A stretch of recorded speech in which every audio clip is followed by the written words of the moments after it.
God wants us to think about heaven, so it creates a hope of heaven on earth. The cure for the most hopeless situation on earth is the confident expectation that I have a home waiting for me in heaven. And I'm commanded to be glad. The gladness of God is in lifting a helpless people out of despair and giving them the hope of heaven. The simple truth here, when I hope in heaven, there is gladness in heaven. Not only am I commanded to be glad, but it makes God glad when His people are glad in the hope that they have in heaven. Hey, if you don't hear anything else in this message, please understand this.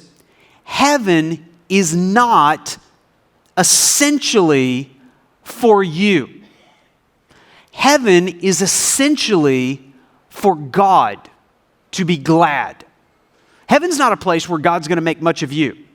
Heaven is a place where you are going to make much of God without any hindrance in your crumbling body and your really poor singing voice and your tiredness, and all of that's going to be removed so you can make much of God in heaven so that you can make God glad. There's gladness in heaven when God's people have a gladness in themselves.